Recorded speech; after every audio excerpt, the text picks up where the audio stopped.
జగన్మోహన్ రెడ్డి ఓడిపోవడం కారణం SC ST minority బీసీలు. ఎందుకు ఓడిపోయాడు తెలుసా అండి మీకు? ఎస్సీ ఎస్టీ నా కొడుకులు, బీసీ నా కొడుకులు డబ్బులు, ఓటుకి డబ్బులు ఇస్తేనే ఓటేసేవాళ్ళం మేము. మా బతుకులకు నువ్వెందుకురా అందరాన్ని ఇచ్చావు? మమ్మల్ని బీసీలు మేము పైకి లేపుతాము, ఎమ్మెల్యే టికెట్లు ఇస్తాము, ఎస్సీలకి ఎమ్మెల్యే టికెట్లు ఇస్తాము. మా బతుకులు ఎంత, నువ్వెందుకు రెడీ చేసావు? మా బతుకులు ఎవడో ఒకటి దగ్గరికి వెళ్ళి దేహి అని బానిస బతుకులు బతకడమే మాది. ఆ ఓటుకు డబ్బులు ఇచ్చావు చూసావా, ఆ డబ్బులతో మేము ఆనందంగా పొందుతాం. నువ్వు ఎంత సంక్షేమం చేసినా, ఎంత ఇచ్చేసినా చూసావా ఏం జరిగిందో? ప్రజలు నా వైపు ఉన్నా అన్నావు. అసలు ఎస్టీ నా కొడుకులు, బీసీ నా కొడుకులు, మైనార్టీ నా కొడుకులు నమ్మి నువ్వు ఒక బీసీలు నమ్మి, ఒక మైనార్టీ నమ్మి, ఎస్సీ ఎస్టీలు నమ్మి టికెట్లు ఇచ్చావు. ఏమైంది?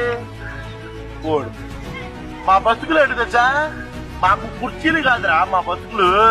ఆ పూటకి బిర్యానీ దొరికిందా? ఆ పూటకి సాంబార్ దొరికిందా? ఆ పూటకి మేము తిన్నావా తినలేదా? ఆ పూటకి ఓటుకి డబ్బులు ఇచ్చావా లేదా అనేదరా మా బతుకులు. మా బతుకుల్ని నువ్వు మార్చుదామని చూసావే, అది తప్పు తెలుసుకో. నువ్వు చంద్రబాబు నాయుడు లాగా, కాపు సామాజిక పవన్ కళ్యాణ్ లాగా ఈసారి ఆలోచించు. ఈసారి ఆలోచిస్తే నువ్వు గెలుస్తావు. ఎస్టీ ఎస్టీ బీసీ మైనారిటీ నా కొడుకులు ఎవరైనా సరే ఓటుకు డబ్బులు ఇస్తేనే గెలుస్తారు. సంక్షేమం బొచ్చు పగడ అనేది అనవసరం.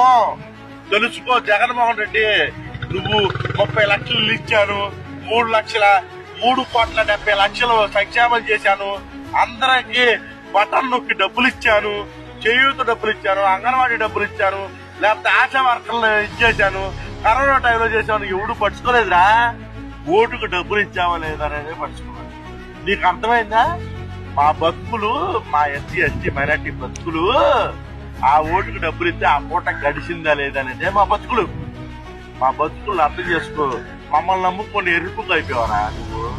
ఎర్రిపుకు అయిపోయావు నువ్వు మమ్మల్ని నమ్ముకొని. మేము లుచ్చా నా కొడుకు మమ్మల్ని నమ్ముకొని ఎర్రిపుకు అయిపోయావు. కాపులు కమ్మలు కలిసి ఈ రోజు నిన్ను డిపాజిట్ లేకుండా చేశారు. మమ్మల్ని నమ్ముకున్నావు నువ్వు ఎరుపుకు అయిపోయావు. ఎందుకు అయిపోయావు తెలుసా నువ్వు?